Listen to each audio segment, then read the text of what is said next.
Betz Fantasy Football Podcast with your hosts, Matthew Betz and Matt Okada.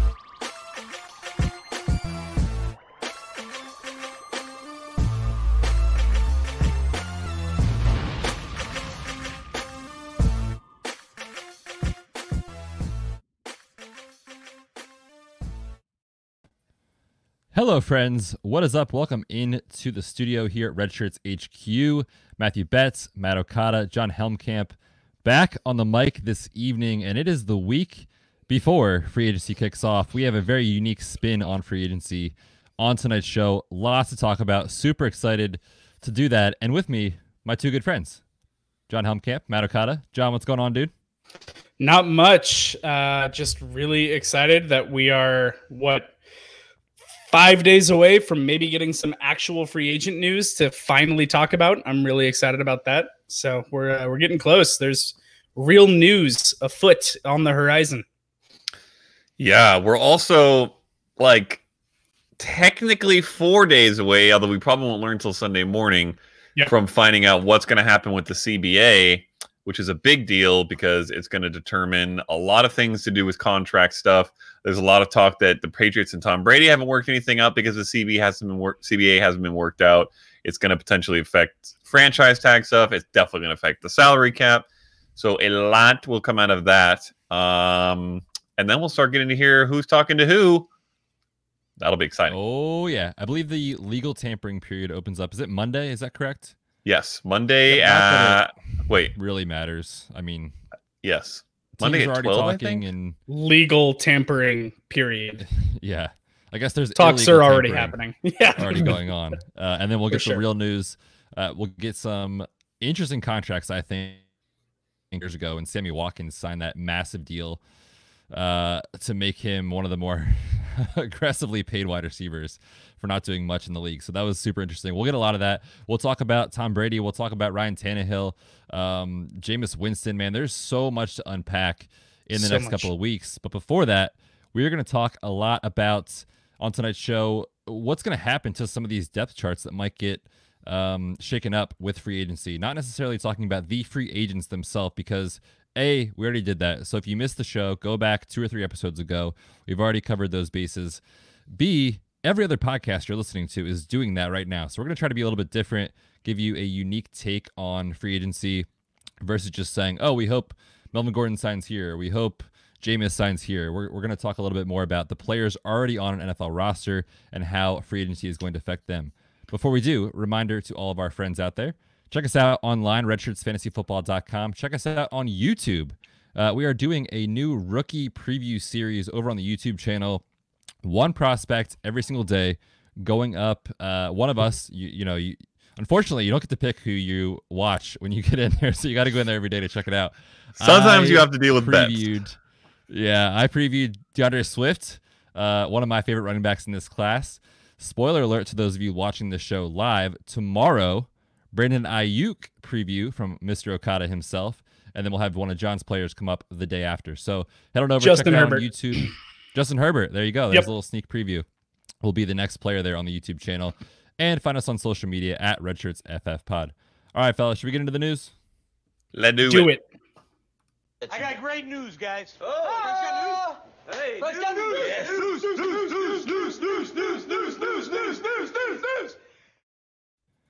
My show doc says Austin Eckler got the bag. Yeah, baby. Secured. Kind of? He got a 4-year deal, Sorta. $24.5 million, $15 million guaranteed. First off, super excited for Austin Eckler, man. Great story, undrafted kid, and really has worked his tail off and is proven to be a very, very good running back in the NFL. Fellas, let's talk about the contract itself. Was it more than you thought he would get? Less? I mean, he was a restricted free agent going into free agency. Obviously, now that's changed. But he was not really able to test the open market. So what does this tell you about how the Chargers value him? Is it more money than you thought he'd get? Maybe is it less? I think the key question that you asked there is, what does this tell us about how the Chargers value him? And it tells me that they are excited about him, that they believe in him, and that they want him to be a key piece of their offense. Not necessarily even because of the money, although the money is pretty good relatively speaking. Like, it doesn't sound good. Slightly $6+ million a year sounds like a pittance. It's less than half of what the top running backs get paid, but it's still top 10 running back money. There's like a huge gap between the top 4 guys and then the mid tier of guys that are way down in the 6 to 8 range, and then everybody else in the league. And this puts him in that mid tier, that kind of mid to upper tier even, of well-paid running backs. But more importantly, they kind of signed him up and extended him with a nice big 4-year deal before they even necessarily needed to. And it's a decent deal as well. And it somewhat keyly, I think, very much closes the door of Melvin Gordon. Yep. And very much says, we believe that we can win with Eckler and probably somebody else that they will go get, maybe. But we don't know that for sure yet. We'll see what they do, obviously, in free agency in the draft. But it certainly does sound like they're going to let Gordon walk. Yeah, to me, the big thing is the timing of it. I think that when they did it says, this is our priority. Like, this is what we want to do. We want to make sure that we get this done, that Eckler is here, that he's a focal point of our offense going forward. A 4-year deal is nice for a running back. Yeah, I mean, there's a lot of comments out there about the annual salary not being superb, but, you know, to Okada's point, it's still top 10 money. And for an undrafted free agent to then work his way to that point to get a 4-year extension before it was necessary for them to do so, he's the future of their plans. There's been a lot of talk about Anthony Lynn saying that they think that he's better in a complementary role and that they might look to bring someone else in as well. That doesn't concern me at all for what Eckler does. They need to have another back to slam between the tackles. Honestly, I wouldn't be too terribly surprised if they go out and get Jordan Howard. That would be a nice complementary fit there for Austin Eckler, I think. Someone that can tote it 10 to 12 times between the tackles while Austin Eckler does his thing in the passing game and gets 12 to 14 carries a game. Yeah, it doesn't concern me at all. I think it's good. I think his value is exactly what it was. Last year, without Melvin Gordon on the field, he was the running back 2 behind Christian McCaffrey. He was so good, man. He was a lock cooking. in your lineup every week. Yeah. And if they're not bringing in someone of Melvin Gordon caliber to be the other guy in the backfield, I mean, he's got a very high ceiling in that offense, especially if they're going to be looking at possibly bringing in a young quarterback. He's going to be a check down friendly target for a developing guy. So, yeah, I think Eckler's value is still very good. I think he's a RB1. Yeah, I think so. I think I might have to adjust my dynasty ranks with this news. I mean, it just shows, I think, the commitment that they have to him as a definite part of their plans moving forward and a focal point of the offense for sure. Melvin Gordon, bye Felicia, he gone for sure. And we'll talk about him when he signs with the new team. Next piece of news here on the dock, Ian Rappaport saying that the Titans are focusing on signing Ryan Tannehill to a long-term deal. Now, there's not really much besides that little blurb of news. So is it news? I don't know. But I think we chatted about Derrick Henry 2 weeks ago, and we were saying, like, that seems to be their priority. If this is the new case, I mean, does Derrick Henry get the franchise tag? What do you guys think shakes out there in Tennessee? I think there's a possibility they still try to sign both. We'll see if it's something they can work out and how they work it out. But obviously, Tannehill is not expected to get the QB money that generally the next man up is getting these days, which is 30 plus. I think it's more likely that Tannehill gets 25, maybe even less. We'll see how much last year's performance really, kicks up his value. But we're talking half a season. I don't know if that's enough to take you from a guy who's worth 20 million to a guy who's worth 30 million. And then more importantly, it's the quarterback. The quarterback should be your priority, even if he's not necessarily as valuable to your particular system as maybe Derrick Henry is. He's still more important because he's the quarterback, and that's just the way it is. Like, yes, Derrick Henry makes that offense go, but having a quarterback is the number one priority. It should be of every NFL team and every NFL franchise. So it makes sense to me that they're going to focus on him. and then see how they can work out Henry. It could be a situation where they tag him, and it also depends on how much money he wants to get. I don't expect either of them to be let go at this point, so I do expect them to figure out some way to get them both on the roster. We'll just see how that pans out.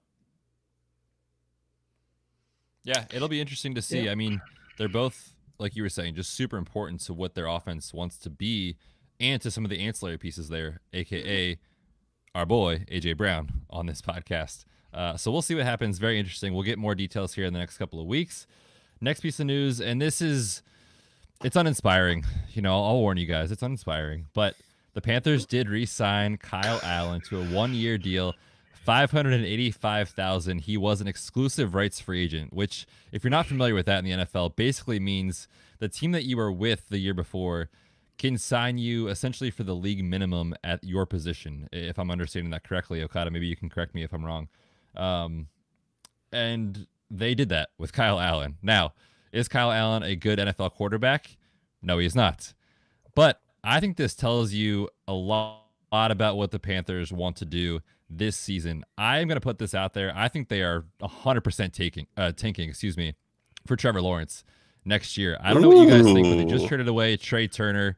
I mean, there's signs pointing to this.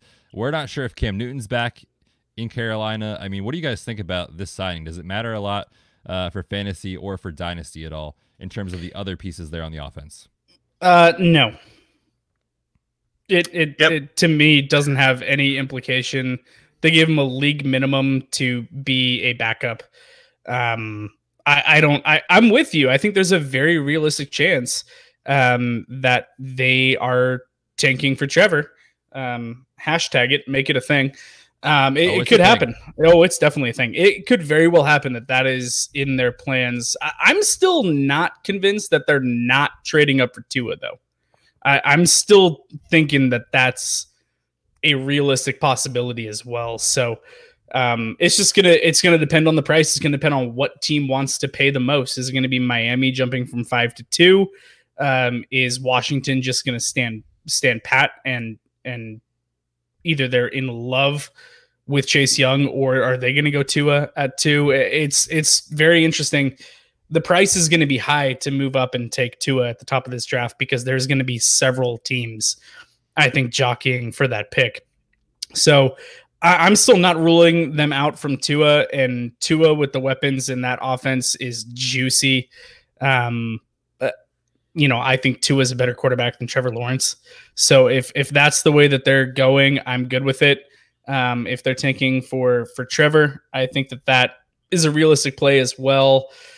We have no idea what Cam's going to be this year or not be. No one does yet. So it's going to be really interesting to see how that shakes out.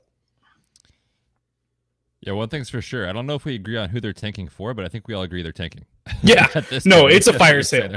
It's a fire sale. Yeah, they are selling away their veterans. One interesting thing, I don't know if you guys saw this in Matthew Berry's takeaways from the NFL Combine. He puts that article out every year. It's actually a really, really good article. Kind of under the radar headlines that he catches on to. And essentially, he made a really strong point and argument that Ron Rivera, obviously now the new head coach for Washington, absolutely loves Cam. Yeah. So I'm not saying, I'm just saying it might happen. We'll see. I would love that personally. Yeah. Last piece of news here on the dock. The Saints are planning to use a first-round tender on restricted free agent Taysom Hill. We chatted a little bit pre-recording about what this means, but let's just get right back into it. Okada said, his words, not mine, I love Taysom Hill. Okada, go ahead.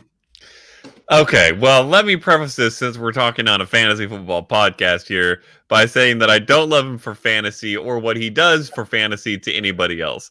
Because he is a guy who's going to come out here and steal touchdowns, but not be in your starting lineup ever, and that sucks. However, I really like it from the Saints. I think he is I'm not going to say elite, but extremely dynamic offensive weapon that should be utilized. There was a lot of, I feel like, talking head action over the past couple of years to the basic point of, how dare you take the ball out of Drew Brees' hands, you idiots. This is one of the greatest quarterbacks of all time, and you're putting in this upstart run-around goofball under center or in shotgun or whatever to take the snap.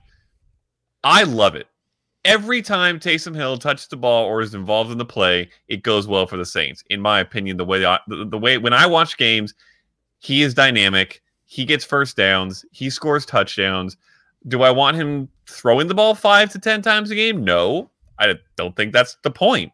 Do I want him involved in the offense? Yes. So I really like the Saints doing this, but you're not drafting him in fantasy, and you're going to be crying at least 6 times a year when he steals a touchdown from Drew Brees or Alvin Kamara or Michael Thomas. Yeah, the only time it's fun to play Taysom Hill in fantasy football is if you're playing DFS showdown slates, which essentially, if you're not familiar with what that is, it's a one-game contest where you pick 5 or so players. You make one player your captain. They get 1.5 points times what they actually get. So if someone scores 10, they actually get 15. Taysom Hill as the captain is the cheat code in those tournaments because he's the most annoying player ever. He'll score a touchdown when you least expect it. Alvin Kamara owners shake their head. I mean, he is an NFL asset, no doubt about it. But the question I have for you guys is, like, do the Saints actually view him as a starting quarterback? Because obviously Drew Brees is getting to the end of his career. Teddy is a free agent. I mean, is Taysom Hill the starter, let's say, in 2021? Here's the thing. Should he be, in my opinion? No. Do I think that Sean Payton views him that way? Maybe. And that's the thing that absolutely baffles my mind. A first-round tender means that if the Saints are not willing to meet an offer that he gets from another team, they get a first-round draft pick from another team. Is this first round in the NFL draft is loaded with talent. You're trying to tell me that Taysom Hill is a more valuable asset than Cam Akers at the back of the first? There's not a chance. The first round tender basically who you ask. it absolutely ask boggles Sean Payton my mind. He would laugh at you. Sean Payton would laugh at me. Sean Payton loves him some Taysom Hill. He is in love with that guy. I have no idea why. Is he a valuable trick play asset in their offense? Yes.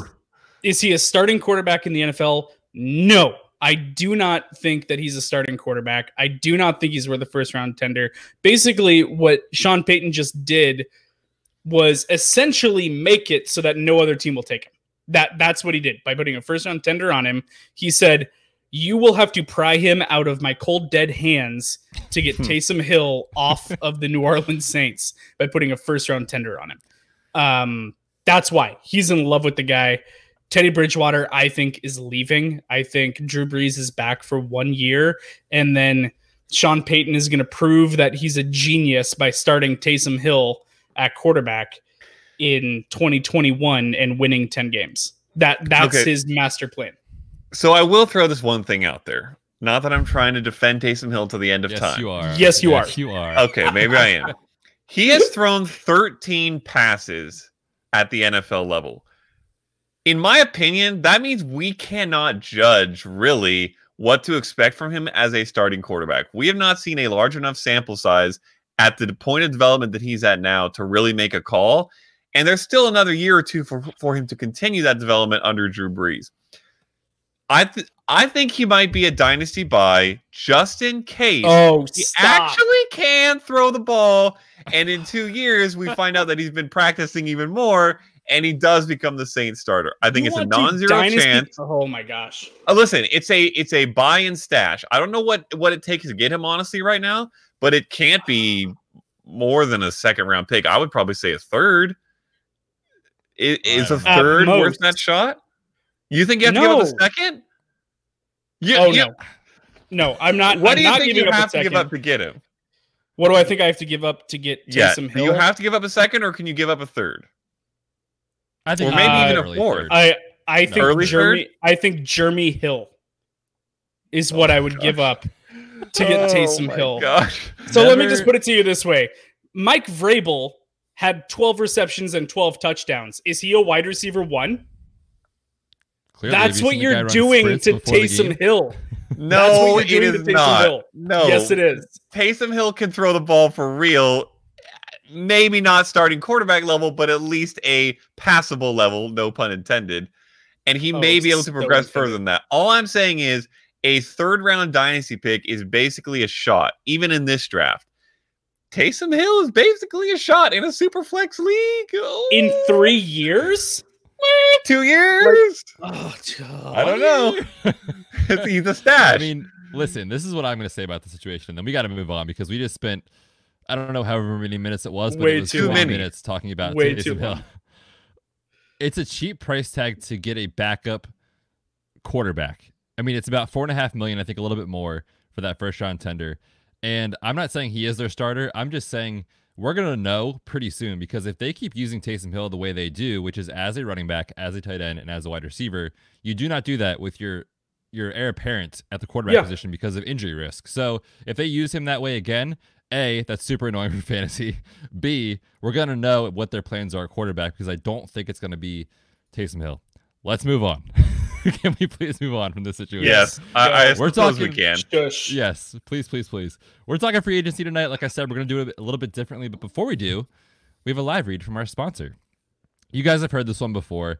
My good friend John Williams has started his own business as a personal trainer, tinywhiteboardworkouts.com. John, Okada, you guys are my friends. You can see me on camera right now, and you can feel free to give me some compliments. I've been following John's plan, and I gotta say, I'm feeling a little bit more muscular, definitely stronger. And this is the time that you guys can jump in if you want to let me know. I don't want to. You guys, John, yeah, please do. John knows his stuff. Please check him out. He really is, I think, a step above other trainers out there. Knows how to work around injury, knows how to help you prevent injury, which as a physical therapist, I definitely endorse. And overall, a very good dude. So check him out, tinywhiteboardworkouts.com. Also on Instagram, his workouts are free. Tiny Whiteboard Workouts. Check him out there. Let him know when you sign up with him, the red shirt sent you. All right, Betz, just going to throw this out there. I feel like in one of the next segments, when either John or I is talking, you should probably do like a, Mr. America flex situation in the background. It's part of the ad. It is part of the ad. I'll see if John results his advertising with us if I. All right. We are off the rails. Let's get back on. Free agency right around the corner, guys. And we talked a little bit more about this a couple weeks ago. Go back and check it out. But I want to talk about some players that have opportunity to gain value in fantasy and players who could lose value based off what happens in the next week and a half or 2 weeks. Now, I have some names on my list. Were you guys able to prepare any specifics for yours? Define Okada's prepare. shaking his head no. Mentally jot down. I have a couple potentially in mind, maybe. Okay, perfect. I have a few. Let me start with one player that I want to talk about a lot, actually, that I'm super interested to get your guys' take on. As a player who has a lot of value to be gained in free agency, specifically if Kenyon Drake does not sign with the Cardinals.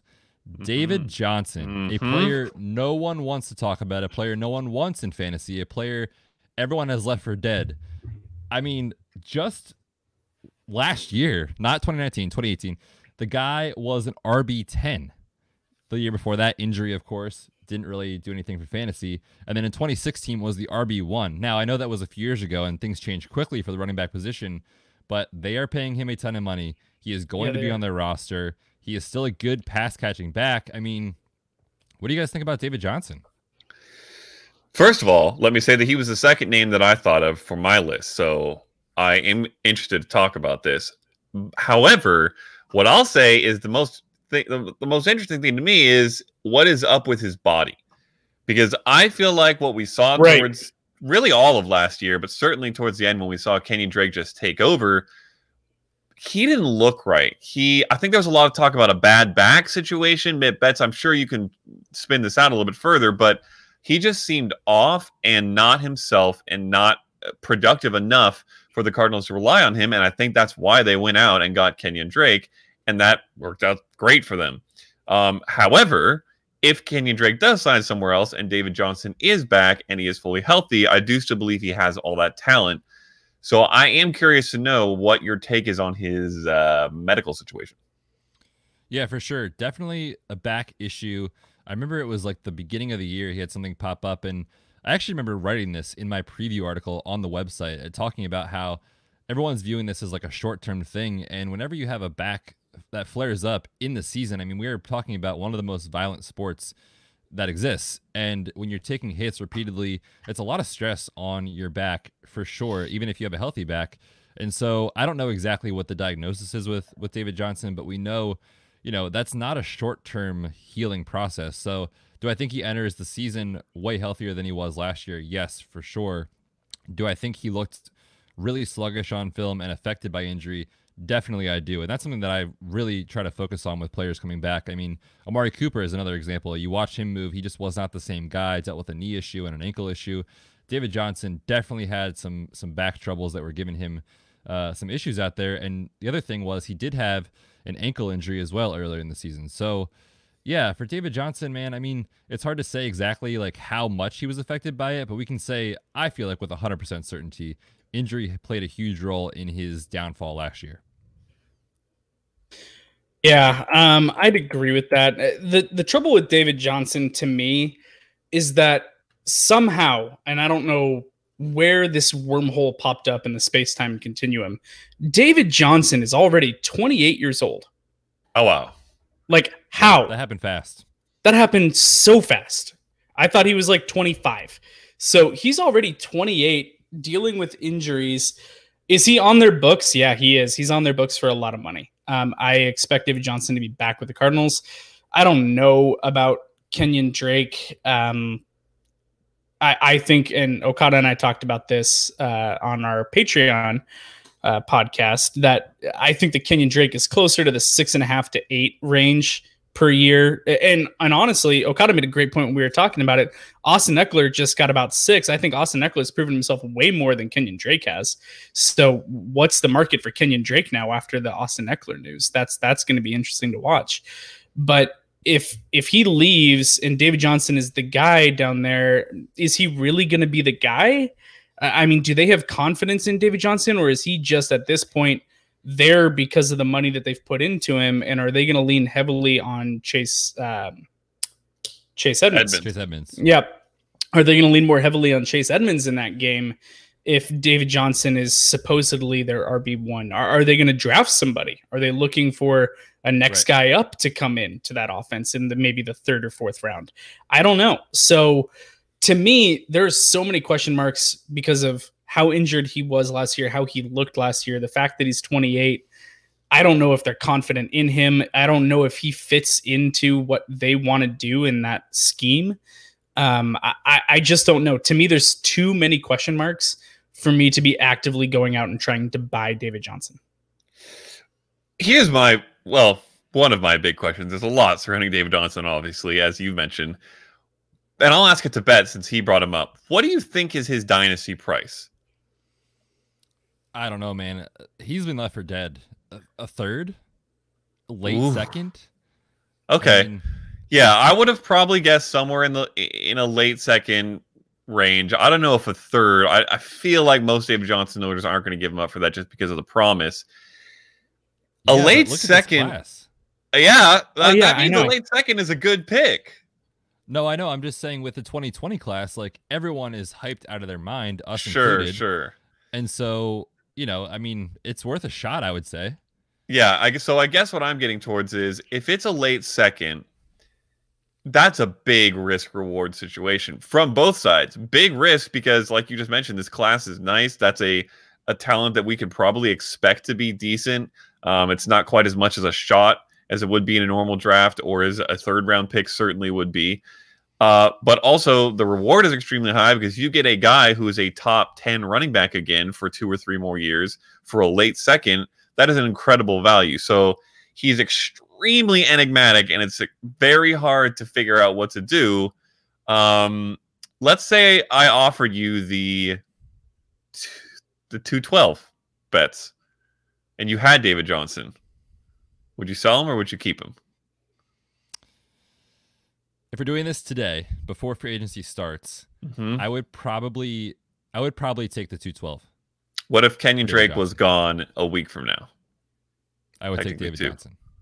All right. If it's let me say, if it's super flex, I would keep the pick because there's going to be good players that are normally mid-second, early second that get pushed back at skill positions. So I would say in that scenario, I would take the pick. If it's single quarterback, yeah, it's basically a third. I'll take a shot. I'm not giving up hope yet. This is, I think, the potential problem with this. If you're a David Johnson owner, I think you've pretty much committed yourself to running him into the ground. Like if you're still holding on to David Johnson after last season, if you still have David Johnson on your roster, you're basically going, you know what? He's a bench stash that might pay off, and I'm just committed to that, and I'm riding off into the sunset with David Johnson. Like I think that if you own David Johnson, you're not selling him for a late second to early third round pick, even though from the buying side, that's about as much as you'd want to spend for him. So I don't know that there's a trade that would actually get done for a David Johnson. I'm not sending like a 2.4 for David Johnson. There's no way. That's way too rich. Yeah, but that's what I'm saying. I don't think that there's a trade out there that actually gets done for a David Johnson, because the two sides are likely going to have such opposing views of his value. The guy that wants to buy him wants to buy a dart throw. The person that owns David Johnson already is probably going, this was the guy at his peak. Maybe he gets back to that, and that's worth holding on to. Yeah, that's a great point. It doesn't always have to match in terms of would you be willing to sell or buy at the same price, and it's usually different. So that is interesting. We'll see. Other name that you mentioned that I want to definitely highlight, Chase Edmonds, for sure, is a guy to monitor. I do like him a lot, actually. Could be someone that we're not talking about, but does have some pretty good fantasy relevance next season. So we shall see what happens there in Arizona. By the way, Okada, you should know this. Go onto their YouTube channel, and while you're on our YouTube channel, then go ahead and check it out. Arizona Cardinals put out a docuseries about the growth of Kyler Murray in his rookie season. And I watched it. It's actually really good. So I thought of you right away. And I knew you'd be making those sounds. Check it out. It's take a shower. All right. Yeah. Enough Kyler Murray for this episode tonight. How about Allen Robinson, guys? I mean, love him. Mitch Trubisky, obviously, there's question marks. No doubt about it. I mean, you can be a Trubisky truther. You could be off Trubisky. Whatever you want to say about the guy, there's question marks. We don't know what he's going to be for the NFL future or for even this season. But he did still support Allen Robinson, peppered him with 154 targets last year, which was third most in the wide receiver position in the NFL. But half of them are catchable.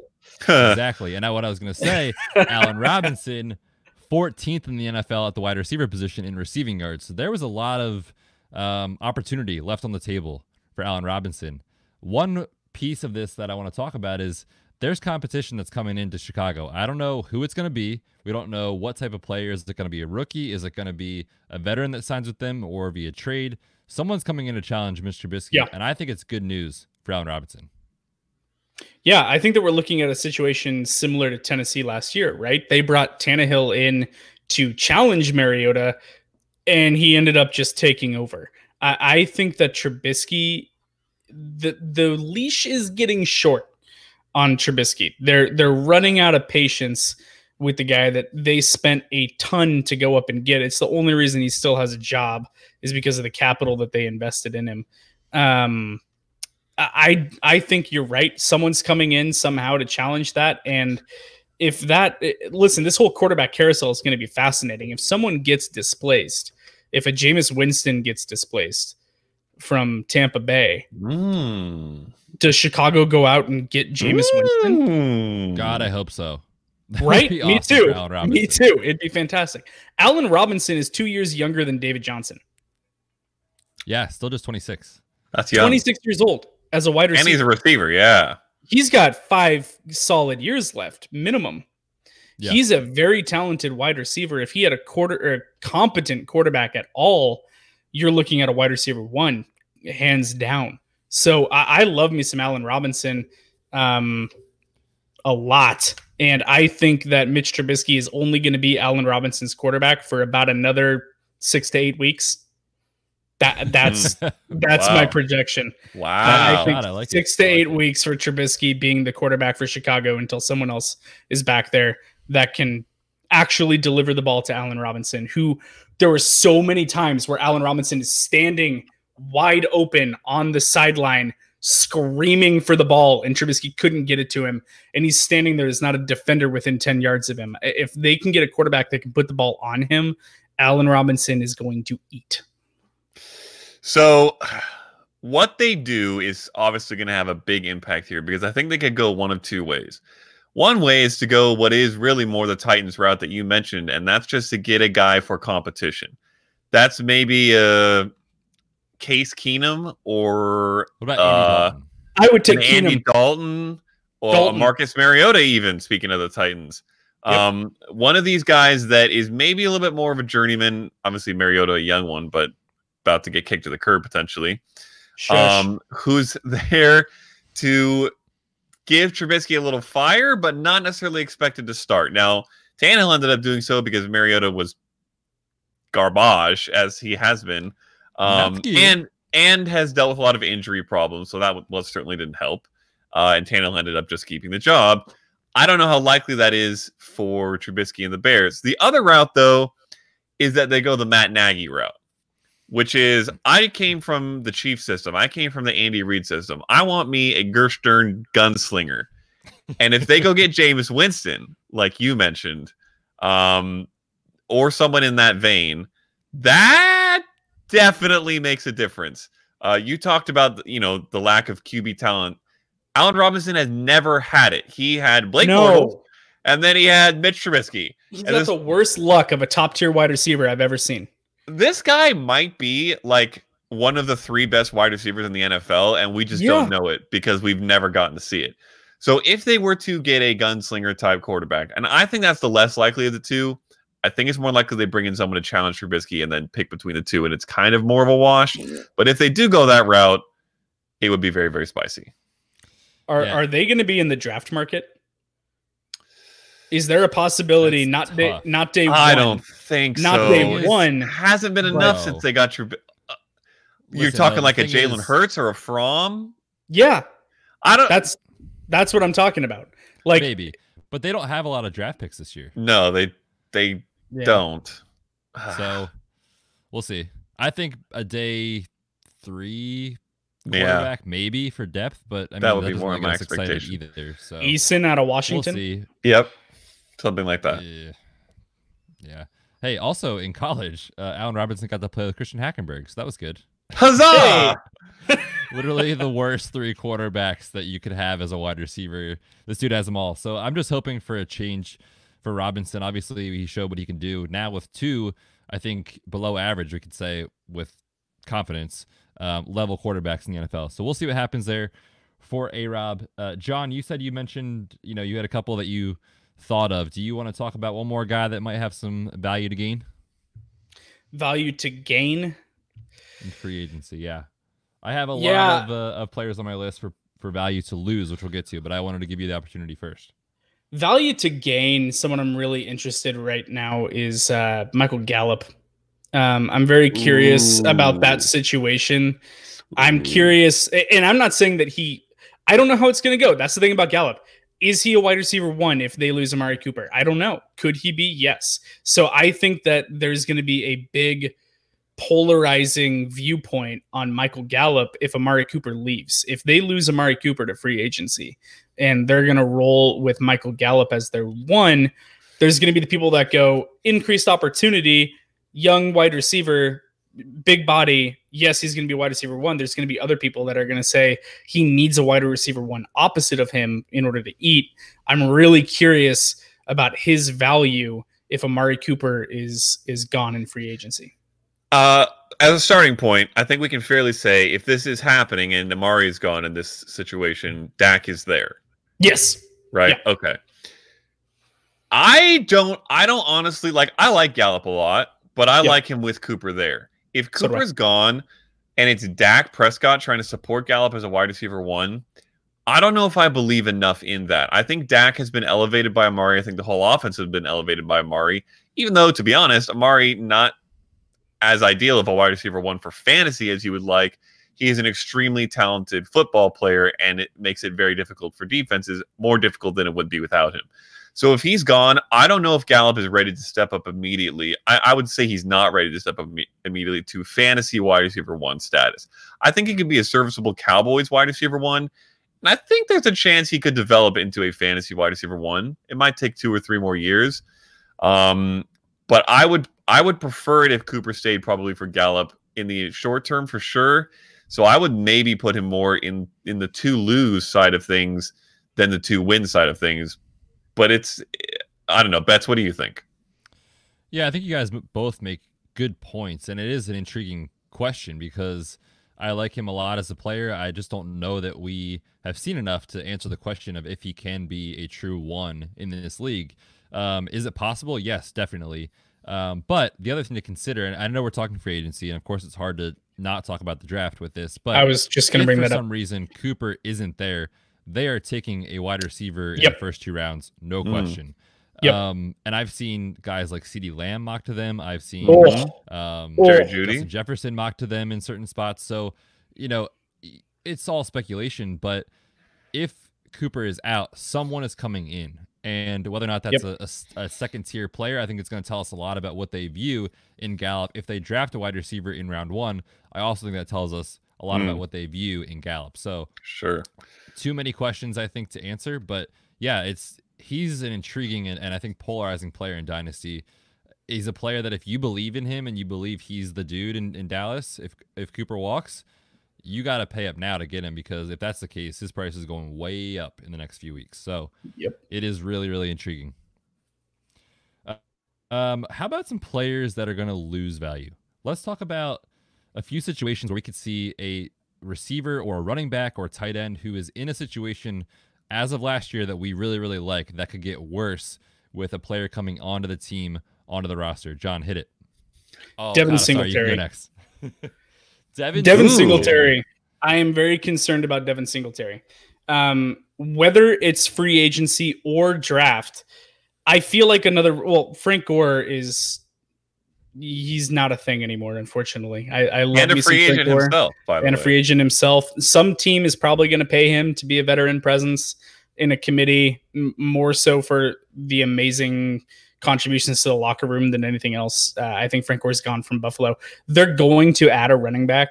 They have a ton of cap space, 88 mil in cap space. They've got money, and there are some big name free agent. Exactly. Right. I put 5 on it. They've got some money to spend, and there are some big time running backs that they could potentially go, you know what? I'm all in. We think that we can win the AFC East this year. Sorry, Okada. We think that we are going to make a deep run. We've got the young stud defense. We've got a young up and coming wide receiver. We were this close to taking it away from Houston and moving on to the playoffs this last year. Devin Singletary, I like. I don't love. I liked him more in his situation last year because of the situation. All that he had to compete with was aging Frank Gore. If they go out and they sign a Derrick Henry or a Melvin Gordon in free agency and bring in a top tier running back into that offense, they're paying someone that's going to get the work. If they're going to spend the money, that dude's getting the ball. It's not going to be, we're going to shell out big time money for you guys to be in a 50-50 timeshare. That's not going to happen. If they are spending the money to bring in one of the big guys, it's going to be 70-30, maybe 60-40 at best. So I'm very concerned about Singletary because I think that might happen. I think that they are going to be a quiet suitor that no one's talking about right now for one of the top free agent running backs in this class or in this free agent market. If they don't get a top tier running back in this free agent market, they are drafting one. We've talked about thick freakness AJ Dillon. What about him up there in Buffalo as the thunder to Devin Singletary's lightning? That I'm very concerned about Devin Singletary's role. It's funny you mentioned people talking about it because today I was working Total Access. Terrell Davis was on, and we was name drop on the show. What free agent do you think could go to the Bills? Listen, he really does. This is my coworkers. Okay, I'm just talking about my coworkers. Oh, he said Melvin Gordon to the Bills. There you go. I could see it, and it would suck because I am a huge Devin Singletary fan, unlike John. I love him. I think he could be an RB1 if given the shot. Oh my gosh, no. But there is a very good chance they bring someone in. Now, to be honest, I think it's more likely they bring in a Lamar Miller or a Jordan Howard or a Carlos Hyde type guy who can take 150 carries, be reliable, but let Devin Singletary do all the important work. If they bring in a Melvin Gordon, that screws Singletary completely. So I definitely agree that Devin Singletary is a free agent with a lot to lose. I really hope he doesn't, and I kind of lean towards the fact that he won't. We shall see. That is, I mean, I could see both scenarios playing out, honestly. And like I said, it's going to tell us a lot about what they think of Devin Singletary. If they're bringing in Carlos Hyde, who, yeah, he had 1,000 yards last year, but I think we can say his best days are behind him, or someone like that, I think we could see an easy scenario where Frank Gore's role is filled. No worries. It's Devin Singletary's backfield. But if they bring in a Melvin Gordon, I mean, yeah, I'm with you. That plummets his value. A guy that I think might go like double-digit rounds in redraft leagues at that point, like a dart throw, as a hope that he gets a role on the team as a startable fantasy asset. So, yeah, it is definitely worrisome. I definitely agree with that. Okada, you also had one that you want to chat about. Who is your player with the most to lose? Well, Betz, you know me quite well. And when the rule is pick one player, I don't. So I have selected two players who play on the same team, are a dynamic duo, and could lose their quarterback. Yes. It is Mike Evans and Chris Godwin. Yep. Now, is Jameis Winston a great NFL quarterback? We don't know. I think so. I think his eyes being fixed is going to just rocket him up. To MVP level performance. No, not quite. But I do think he's good and can be better. However, what he for sure is without question is a fantasy quarterback to the max. And his receivers have thrived on that for 4 or 5 years now, if he's in the starting lineup. Mike Evans and Chris Godwin are two wide receiver one type talents in this offense with Jameis Winston throwing the ball. If Winston walks and we get Phillip Rivers, Thomas Brady. Okay, buddy, let's slow down. No, to be honest, that's fair. Tom Brady is not going to support these two guys like Winston would. It would not be good. Teddy Bridgewater, any of these guys who are going to either be brought in as game managers or safe players, it's going to hurt a lot because Winston is willing to chuck it and he is able to chuck it. And it absolutely works in the favor of Godwin and Mike Evans.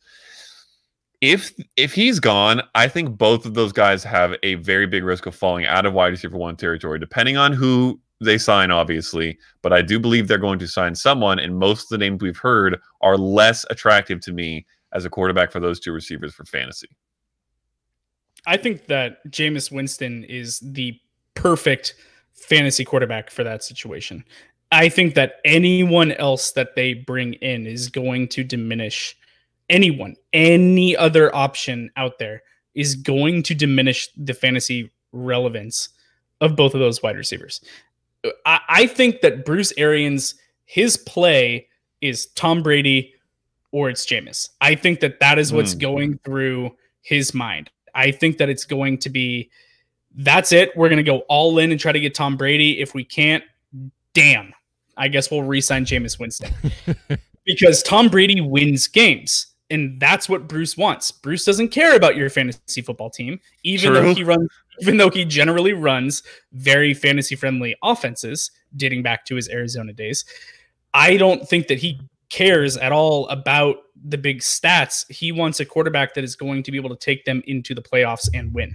And I think that he, as an aging coach who's proven to have success with veteran quarterbacks, I think that he wants to push all the chips into the middle, try and get Tom Brady away from New England and make a run at this thing.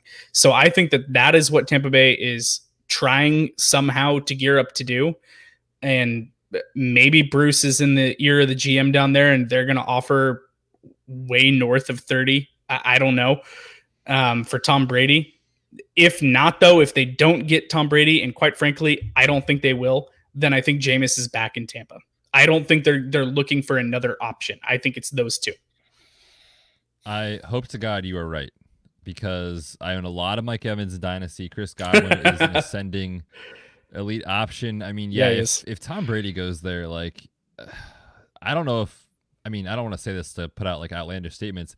I don't know if both guys finish as wide receiver 2s. Like, I just don't know. No, I think one's a 2 and one's a flex. Wow. Yeah, dude. Like, ouch. Tom. Sorry, Okada. Tom's at this stage of Tom's career, he is the greatest of all time. I will not argue any of that. His arm is not going to support fantasy football assets, and that's what we care about. And man, if that happens, I will be so sad. Jameis, please come back. My player that has the most to lose in free agency, T.Y. Hilton. Oh, fellas, yeah. Interesting. You know, I love me some Mike Williams. The ghost does as well.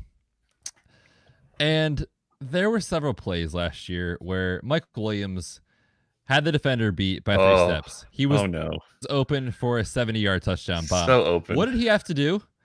Run backwards. Turn around, run backwards, grab a chair and sit down to wait for the ball to get there. Phillip Rivers, man, at this stage of his career is not going to push the ball downfield, much like Tom Brady. And the way T.Y. Hilton historically has won is, John's doing the shot put there for Phillip Rivers. The way he has historically won is being a good deep threat. Now, obviously, he's getting a little bit older. He's had some injury history concerns, but from the perspective of how T.Y. Hilton has succeeded in the NFL, it has been with explosive plays down the field. If Phillip Rivers signs there, man, gosh, dude, I don't know if T.Y. Hilton is going to jive with how Phillip Rivers plays the game. I'm concerned about T.Y. Hilton if Rivers goes there.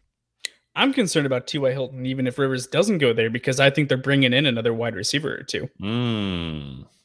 Whether it's Rivers at quarterback, I don't care who's necessarily at quarterback there. Hilton's not going to be the wide receiver 1 on that team next year. They're bringing. I don't know about that. Are you talking about this season, 2020?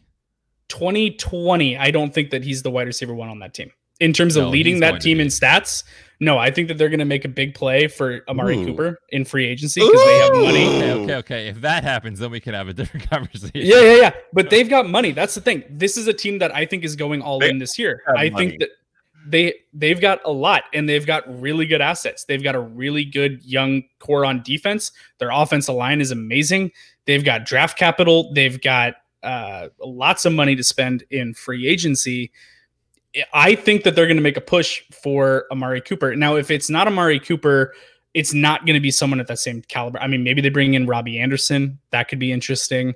And I don't know that Robbie Anderson isn't going to challenge T.Y. Hilton, but T.Y. Hilton's injury history concerns me as well. So there's a very good chance that another wide receiver could lead that team in receiving yards this year. If they're not going to get Amari Cooper I mean, really, that's it. He's the only top flight wide receiver that's available in free agency.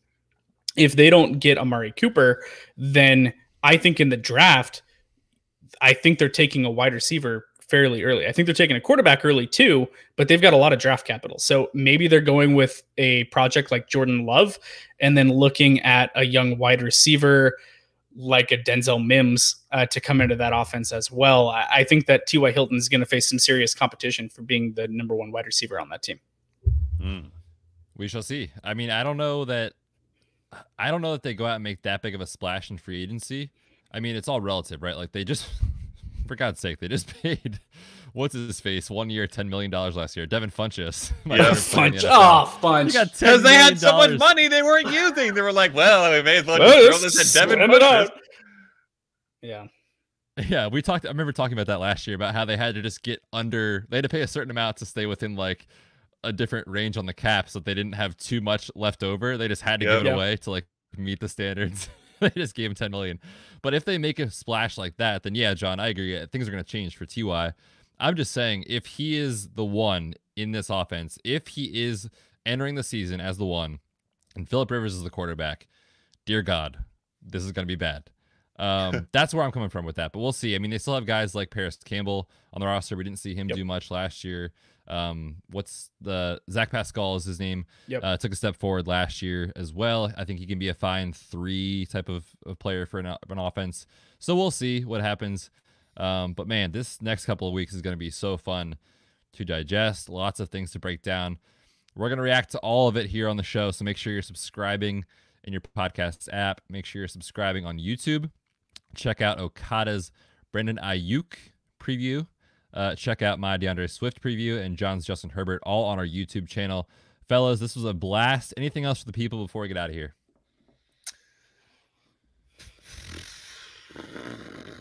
Okay. I guess I don't think so.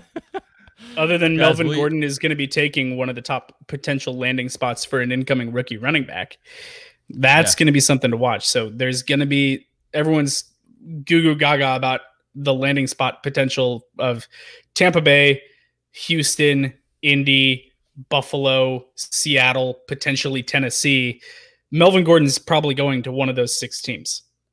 And one of those landing spots is going to get eaten up. 1 or 2 of our love affair rookie running backs is probably not going to land in an incredibly favorable situation. Betz, 100%. Can we throw in a quick end of the show mailbag featuring a question by me? Yes, let's do it. Yes. Okay, so our very good friend of the show, Kevin Steele, is in the chat. His last thing to point out was "Go Chiefs, back-to-back champs." So I thought it would be interesting before free agency starts and we start to see these rosters reform. Super Bowl champion, who do you think it's going to be? Oh, that's tough. I haven't even thought about it, actually. I know it's Super Bowl 55. Oh, man, that is tough. Since you guys don't know, I will take the clear and obvious and correct answer, which is the New England Patriots. No. After they re-sign Tom Brady, reload with the offensive weapons, go out and win one more Super Bowl so that he can retire in the glory. No Thank way. you. And good night. Yes, thank you. I will take Derrick Henry to Seattle, going back to the Marshawn Lynch days, running the ball down people's throat, Seattle making a deep playoff run with Derrick Henry, Russell Wilson, DK Metcalf, Tyler Lockett, Greg Olsen as an offense of doing some work while retooling the defense. I think that Seattle has a lot to play with. Yes, I'm biased. Yes, I love them. Yes, I think that they've got a legitimate chance. They were one game. They were half a yard away from finishing the season higher than the San Francisco 49ers. Last game of the season, catch on the half-yard line, stopped short from them going in as the 1 seed for the NFC. Yes. If Russell Wilson is your quarterback, you always have a chance. Always. But you two bozos literally picked your favorite team. Yeah, we did. Super lame.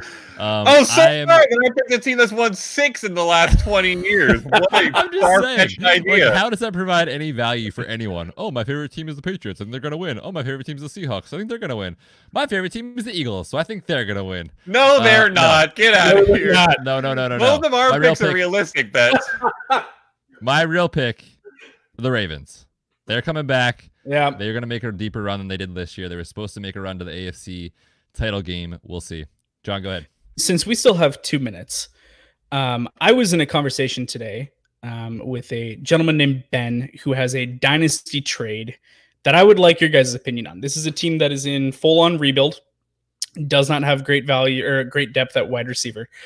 He currently has the 2020 1.04. He is being offered for the 1.04 one quarterback, single quarterback, not super flex. 1.04.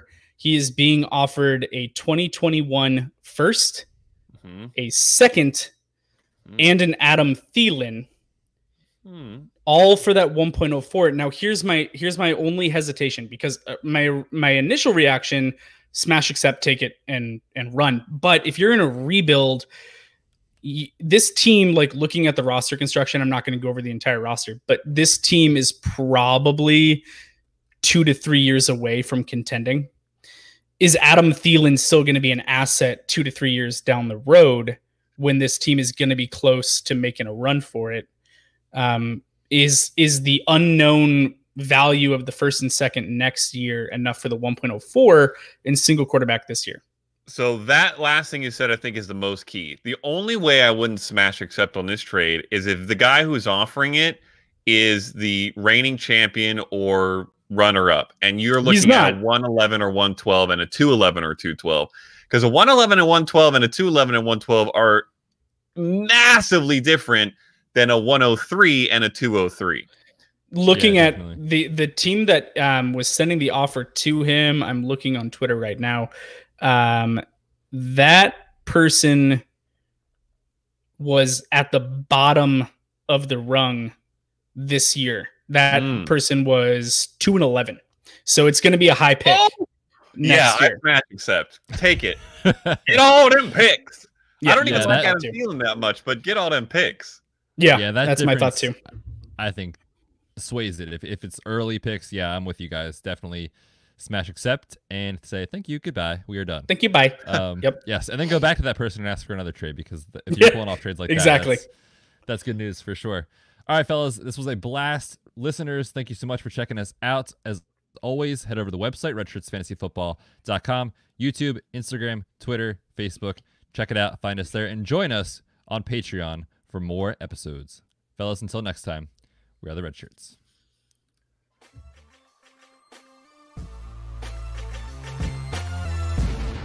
Thanks for tuning in to this episode of the Red Shirts Fantasy Football Podcast. Hit us up on Twitter at RedShirtsFFPod and check out our website, redshirtsfantasyfootball.com.